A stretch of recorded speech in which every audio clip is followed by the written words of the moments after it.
Hi clients! Okay, so we are back again para sa panibagong video kung saan andito tayo ngayon para i-discuss po yung bago nating computation. So just to introduce myself po, I am Agent Yuan and I am a registered real estate salesperson ng DHSUD.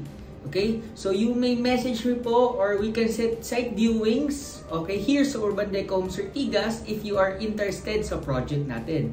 So you may message me po dyan sa number sa taas or dyan sa aking Facebook account. Okay, just search Agent Yuan, okay, on Facebook and Instagram. Okay, yung links niyan po ay nasa description na and comment section. So let's proceed na po sa ating computation. So itong computation na po ito ay para sa ready for occupancy units, okay, under Pag-ibig financing, 2 bedrooms, 30.6 square meters na unit. Okay, so this is the most affordable unit that we have. So we don't have po studio units and 1 bedroom unit. Our smallest again and most affordable po ay ang ating 2 bedrooms, 30.6 square meters na unit. Okay, sa low floors then inner unit. So ito po ang ating computation, okay, our updated computation. Okay, so this is the most affordable unit that we have. Okay, so updated to ang ngayon, January 2024. Okay, so for our unit price, it's 2.9. Okay, then for our down payment, it's only 10,000. So tama po yan. Wala tayong hidden charges na, hindi 5% ang ating down payment, hindi 10%. Wala tayong babayaran after 6 months na lump sum or after 12 months na lump sum. Okay, only 10,000 yung ating down payment. Then for our monthly amortization naman din, ayan na siya, 18,000 monthly. Okay, naka-max out yan ng 30 years. Okay, kung gusto nyo pong paikliin yung inyong loan term, meron tayo yung tinatawag na excess to principal, kung saan direct nyo na pong babayadan yung net loanable balance. Okay, and pwede kayo i-discuss on further discussions natin or you may call me po dyan sa number sa taas. I-discuss ko po yun regarding doon. Okay, para yun na hindi na malagyan ng interest yung ating loanable balance. Okay, so ayan, 18,000, the most affordable na ino-offer natin. Okay, so para po makapagbayad tayo ng 10,000, we do have to complete first the requirements. Here are our requirements. Okay, so para yan sa locally employed, so kailangan muna natin yung kumpletuhin. Okay, so hindi tayo basta-basta agad makapagbayad ng 10,000. Kailangan muna ma-pre-qualify tayo ng ating office. Kailangan andito tayo sa site muna.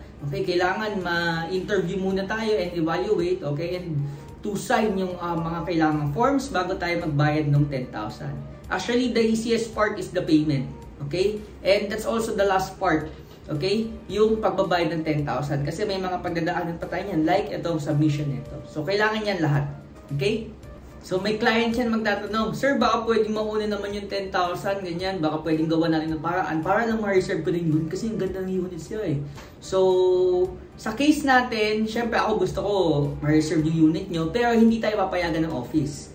Okay, kasi una, okay, para ma-check yung requirements natin if qualified tayo. Kasi once na nakapagbayad sila, okay, sabihin natin may mga cases before na nakapagbayad sila tapos hindi naman pala talaga sila qualified.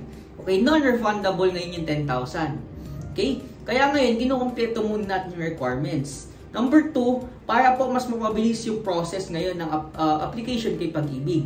Ngayong system kasi natin, nasa around 1 to 3 months na lang yung approval ng Pag-ibig. Yung before kasi, yung hindi pa kinukumpleto yung requirements, nasa around 3 to 6 months yan siya. Okay? There's the 2 benefits kung bakit pinag-complete muna ng requirements and pinagsasign muna ng forms dito, tapos na-interview and evaluate, okay, bago tayo mag-reserve. So that's it, clients. If you have questions or inquiries, you may message me po or call me dyan sa number sa taas para na yan sa aking Viber, WhatsApp, and Telegram. Okay, you may contact din me sa aking social media accounts dyan sa Facebook tsaka sa Instagram. Okay, yung links niyan ay nasa description na and comment section. Okay, so yesterday I uploaded din a video regarding the project. So updated look siya ng ating amenities. Okay, so I hope you check it out also. Okay, after this video.